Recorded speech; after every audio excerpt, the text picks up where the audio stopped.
Okay. Hey guys, welcome back to Seller Sessions 4 p.m. UK on a sunny afternoon. Yes, it's sunny again in the UK. Cannot believe it. Today, another sunny face looking back at me, a smiley, happy face in Yao Kabili. Welcome back to the show, Yao. How are you doing? Good, very good. Thank you. How are you? Yeah, good. Just waiting for Jeff to arrive. Obviously, we'll crack on with the show, but he should be joining us any minute now. Today's show is going to be about how we can hold Amazon customers accountable for bad behavior. I'll give you a load of scenarios. You can tell me what's on the table, what's off the table. But to kick things off, do you want to give the audience a little bit of background on yourself? Sure. So I'm a lawyer. I'm originally an IP lawyer, trademarks, copyrights, etc. I've been working with sellers since the end of 2015. We've represented, I guess, around 5,000 sellers over the years. We're a team of 12 people, really focusing on Amazon, suspensions, trademark, anything around helping sellers selling smoothly on Amazon. Excellent. Just sharing to the groups just now. So just kicking off with, let's talk about the first part. I mean, I know you said you looked around and no one's really kind of, one sec, Jeff, hi, just logging in. Sorry, just checking, Jeff. Sure. No one's really kind of covered this. And I think it's because we just assume that there isn't anything that can be done. But obviously there is stuff that can be. And I think it's really important that we talk about keeping the ball on the ground, because what we're not trying to say is that you wake up, you get a negative review and you go, right, I'm going to sue that arsehole, because that's just not going to cut it, right? And plus you can't always understand who the customer is and get through to the review and everything else. But there are liable cases, right? So let's walk through a few scenarios. I'll give you a quick example. You get a negative review and it's lies within that review, and you can prove that. You go through to the review on Amazon, you click through, you find their profile. That person happens to have put either their email address on there or blog or social media. You reach out to them. What grounds do you have there to reprimand or hold that customer accountable? Right. So we're talking about the laws of defamation, libel, if you will. So most of the states in the United States have rules for that. They have laws for that, and they're all kind of the same, I think, in almost all the states. And when we're talking about defamation, you have to kind of prove four things. One, that somebody made a statement, so that, in the case that you described, it happened. It's a statement about your product, right? And then that the statement was published. Like, it's not something that this buyer has told you, but it's something that the buyer, the customer, has told everybody, because it's now published on the listing. And then you have to prove that it caused you injury. I mean, that something happened, that there's damage. You see, if it's a statement where you can't prove that anything happened, that the sales were the same, like nothing changed, it may be hard. And then at the end, you have to prove that the statement is false. And that's where I think most of the discussions are when we're talking about, defamation litigation. So they talk about, so for example, if it's an easy case, if it's the customer says this product is counterfeit, this product is fake. If that's what they say, you can easily prove that it's not fake, and that's a statement. The statement was published. It caused you injury because people think now that you're selling a fake product, and maybe you showed that the sales dropped or something like that. And then you show that the statement is false. That's an easy case, right? But if the statement is this product sucks, or product, that's different. What I'm talking about is something heavily, that is complete lies. Like what you just said, that it's different if someone says, "Oh, this I don't like this product," or "It's broken," or "It's not as good as such and such." That's a different story. Right. But when someone says Amazon needs to take this product down, it's a dangerous hazard to a child or something, and it's absolutely not. But that's a question, because So you have to understand that the laws and courts in general are not generally in favor of the complainants. Like it's very difficult to win in such a lawsuit. So it has to be 100% perfectly on your side to win. So in your case, in the example that you gave, I mean, was it a danger? I mean, was it a danger for the kid of this particular? No, I'm just giving you an example. It's not an actual case. I'm just trying to give a number of different scenarios. Yeah. Good afternoon, Jeff. Welcome. Hey, how are you? Good afternoon. All good. So we were just talking of the first scenario of when an Amazon seller, a customer leaves a review and it's out and out lies. Right. And that you've got access to that person, meaning is that when you click through to the review, they've got their social media links, etc., on their Amazon profile. Therefore, you can go through and contact them. So we're looking at it from that angle there. So the angle that I use as an example, let's just say that someone left a review and says Amazon should take down this product. It's a danger to children when it's not, and you can prove it. We're talking about what can be done in that scenario, because you wouldn't necessarily need to go to Amazon because you've already got contact with that person, right?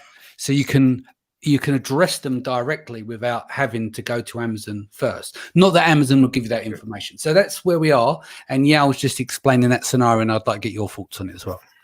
Yeah, absolutely. So it brings up an interesting situation, because we've seen this with other sellers before. There's actually there was a news article recently, 3 years ago. It's all relative, in a post-COVID world.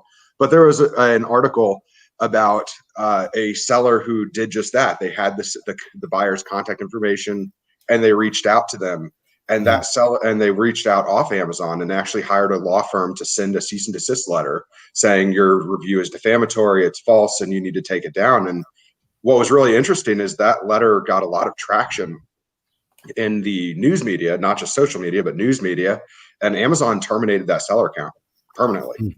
So so Amazon's really strict on, one of the terms of service is you're not allowed to contact buyers off Amazon. And, clearly going to somebody via social media or Gmail, or even if you've got their home address from a merchant fulfilled order and you send it to them by snail mail, you're contacting them off Amazon and opening that door.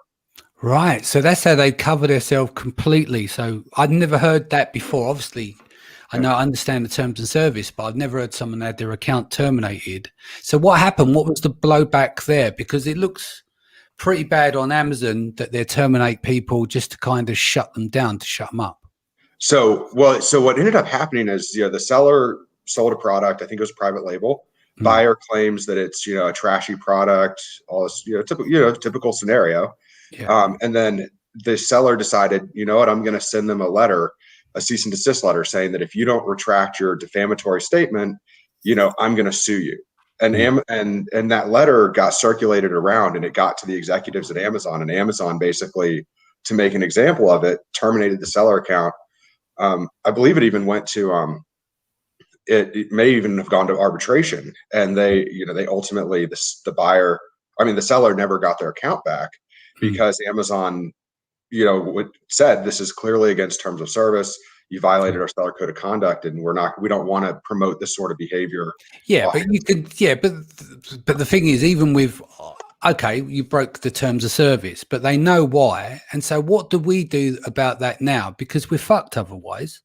We're completely screwed, because it means that an Amazon customer can do whatever the fuck they want. They're never held to account for nothing, and we have to eat it up. How do we work around that?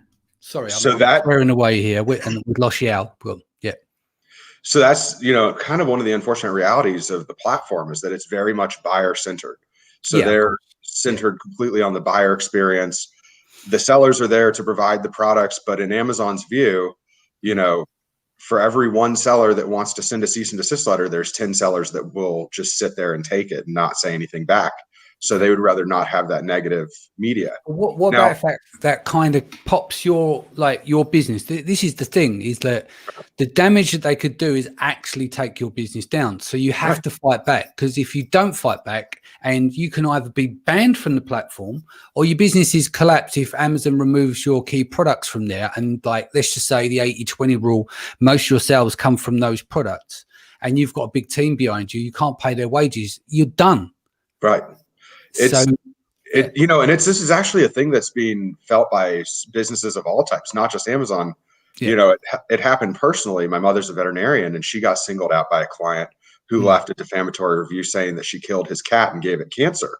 And that was, you can't give a cat cancer. That doesn't work that way. Yeah. And it's, and the emotional toll that it takes on, especially on, healthcare practices in general.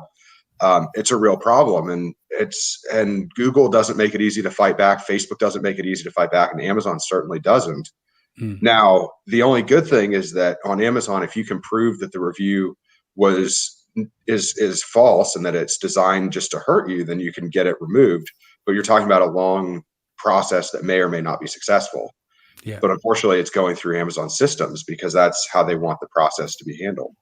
What about in the scenario with certification? Because this has kind of been a popular one as well, especially when it's sellers trying to kneecap each other. But to give you an example, that someone might say, I have tested this product here and it's got some sort of metals in there, or some sort of material, like a toxic kind of material. Yet this person is just like a social warrior at home. Right, has no perceivable, credible equipment, and like with testing, it can run from mid-hundreds to thousands. Right, depends on what you're getting tested. What happens in a scenario like that, where they play the role of social warrior and say, right, I've tested that, this is failed, Amazon should take it off, and then they spread it all around the internet on their own blog and Facebook. What does the seller do then when they go, okay, I've got test certificates here, all of these items are passed, yet when that person is publishing their test, they're not actually physically showing tests, they're showing test numbers, and they're saying, oh, I've tested on this, and what do you do in that scenario? Well, if it's off Amazon, that actually opens up an interesting area, because now you can utilize the legal system to an extent, because if it's just purely Amazon, then you're within Amazon sandbox and you have to play by their rules. But if they're going on to, Reddit and Facebook and, WordPress and everything else, well, now you've got an actual claim that you can bring under the laws, of those jurisdictions. So not saying that you would want to go up against Facebook or up against one of those sites, but you could actually bring, a civil lawsuit against the person publishing the content, provided they're in a country that has strong defamation laws. So like the United Kingdom is one of the best. So you'd hope that they're in the UK. If they are not in the UK, you'd hope they're not in like China, because you'll never recover anything. So it's just very much fact specific. Yeah. And then depending on where it is in the United States, you don't want it to be in California. You want it to be in like Georgia or some other state that doesn't have AntiSlap. Right. Okay. Yeah. Do you want to add anything here? Yeah, I mean, we did have a case which was actually interesting. One of the sellers discovered that her ex-husband used people to leave bad reviews, but he wasn't that smart, because the names were, you can look them up on social media and find out who they are. So she did go to the legal system. It was outside of the US. I mean, the threat is obviously, if Amazon finds out and has the proof, that particular seller could be banned forever.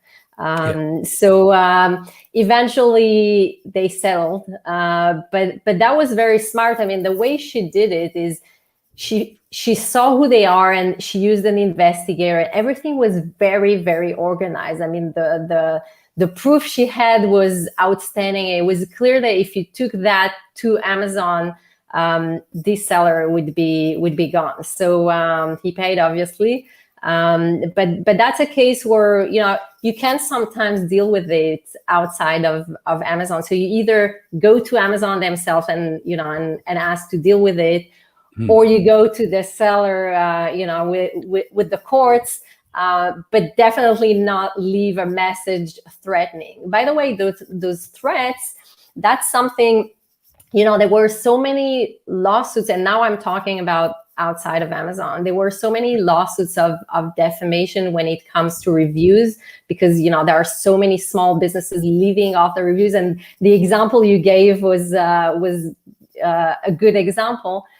It can kill your business. So there were so many lawsuits that at some point they had to actually enable laws that you know, that directed to the other way. I mean, if you have a large company suing you for small reviews that you gave, okay, if they're harassing you again and again with, you know, with legal fees, for a year or two, they could destroy the person. So they enacted I think it was in 2016, a law that kind of balances that.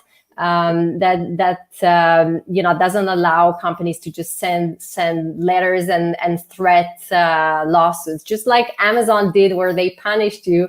That goes well with those new laws. So there's always, I think, a balance between the First Amendment, that is America's most important law, and the right of a person to have, you know, a business and don't suffer these horrible acts. So the balance is very difficult. I think that when sellers go to Amazon today, they're not doing an amazing job dealing with those.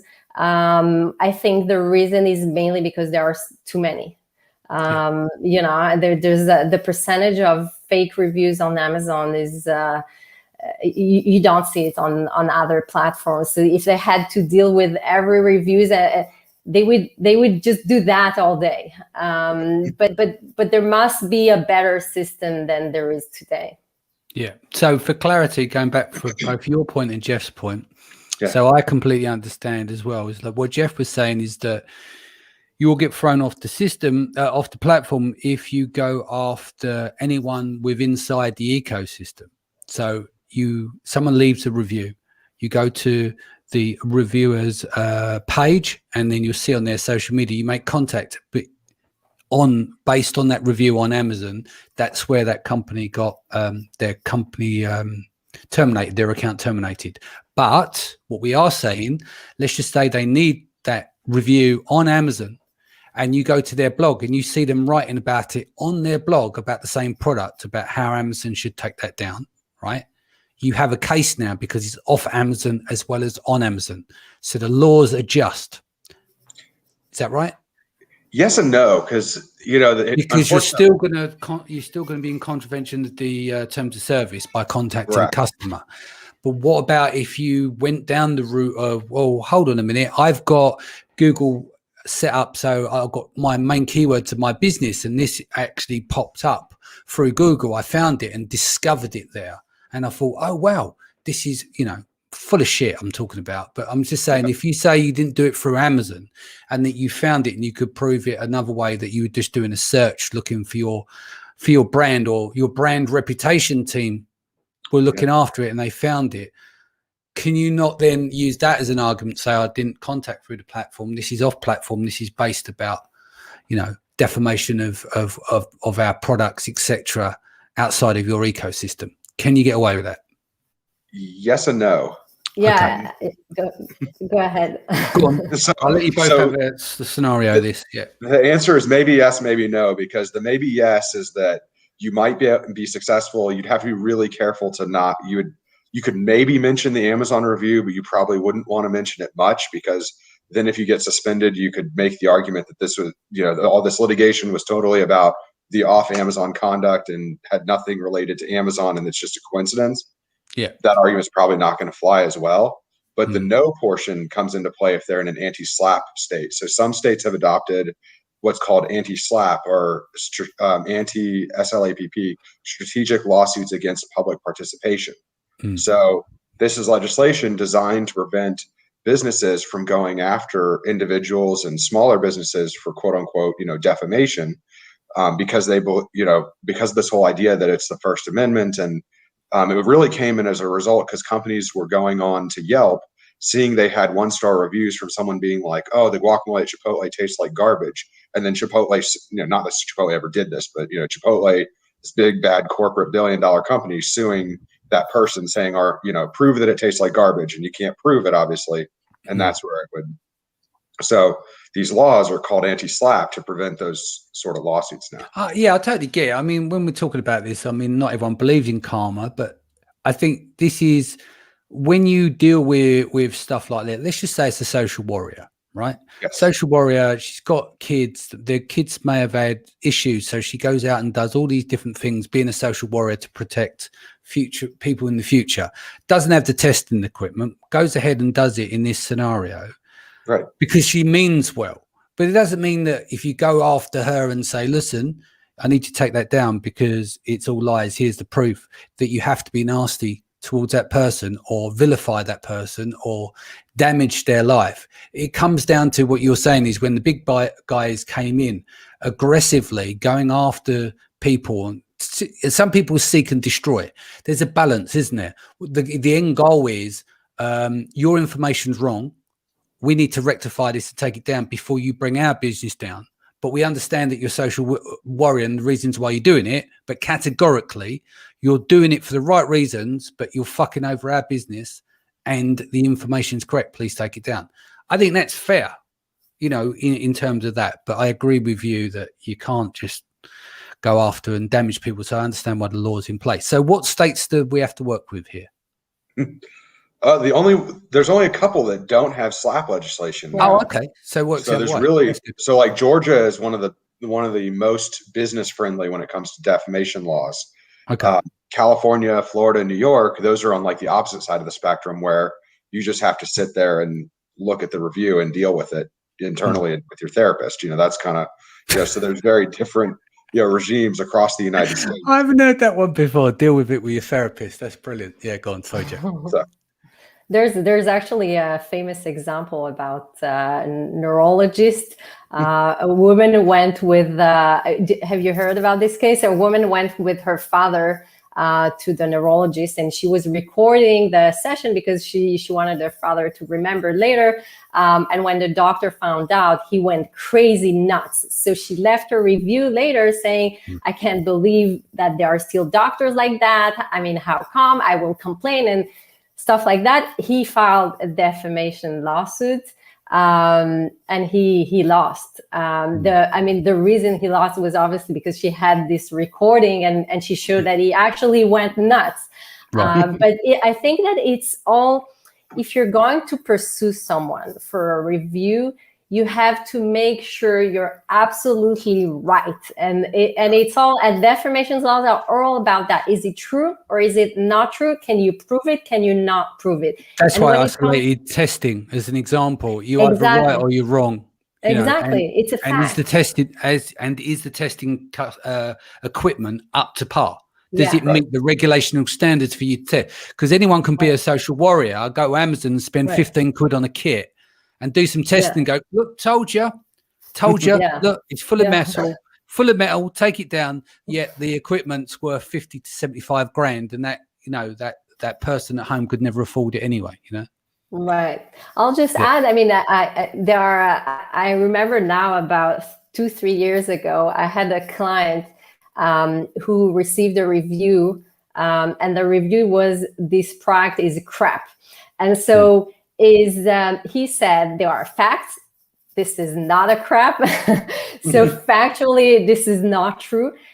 He went after Amazon and they eventually, that was settled, closed. But if we're talking about, going after Amazon, there are examples. Some people try to hold Amazon liable for fake reviews.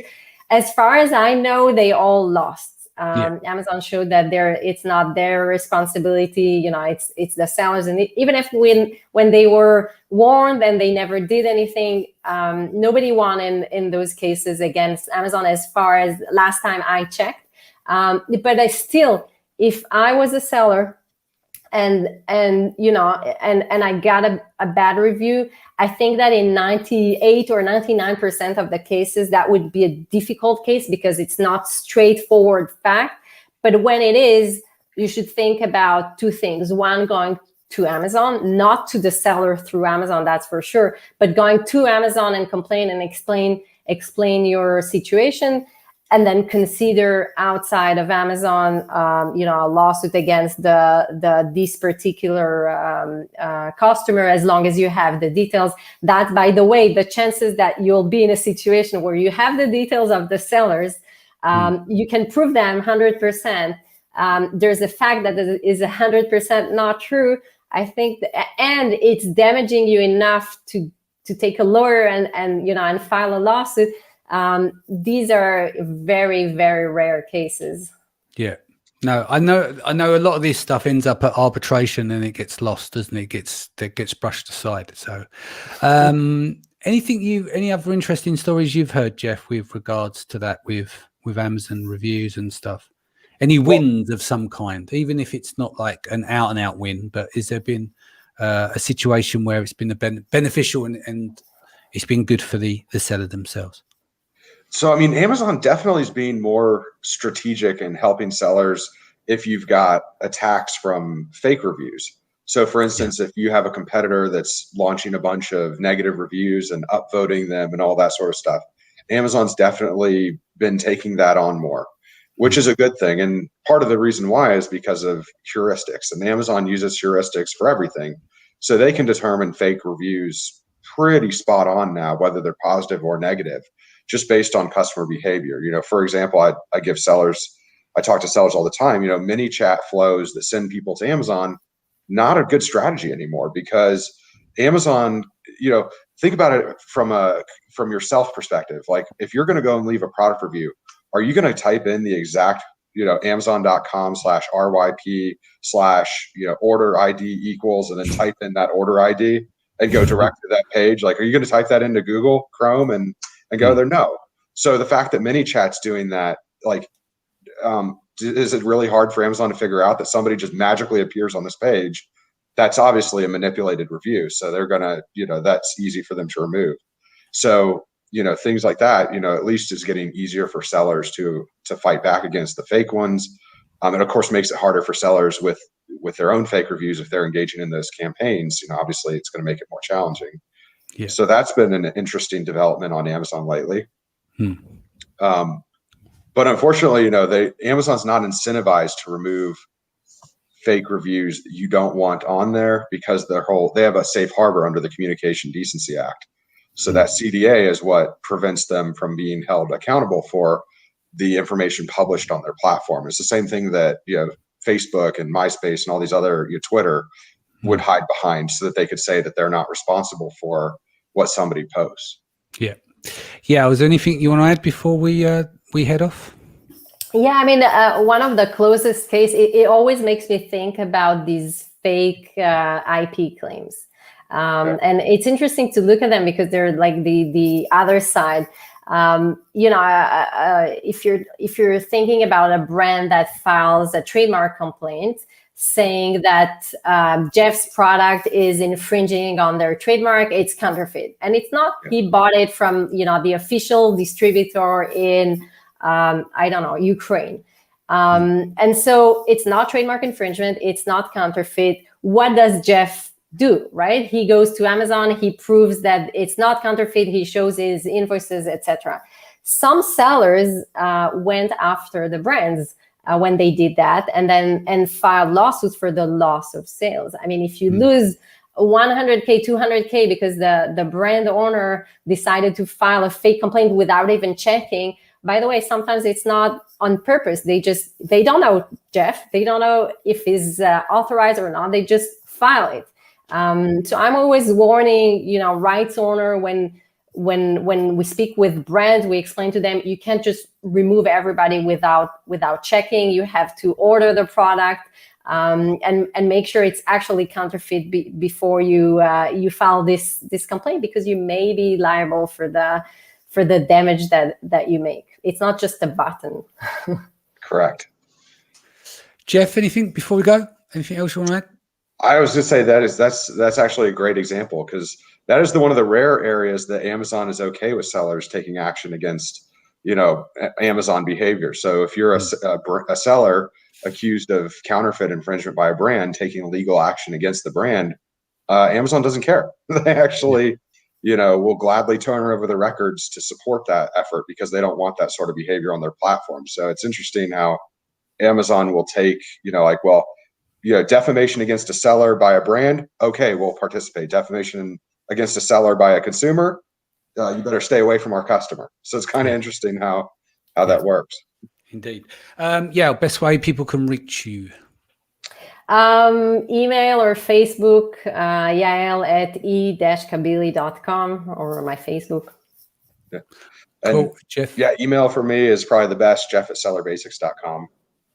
Sounds good. Guys, I'll be back here tomorrow. We're going to talk about the antitrust case with Jason Boyce from Prosper Show. He's going to join me tomorrow, and we're going to pick that apart. He's done a lot of research on that, so it's going to be quite interesting to see where the antitrust situation that's been popping up over and over again recently. Guys, thank you so much for joining us. I look forward to seeing all you guys back here tomorrow, 4 p.m. Take care of yourself and your family. Much love. Thank you. Bye.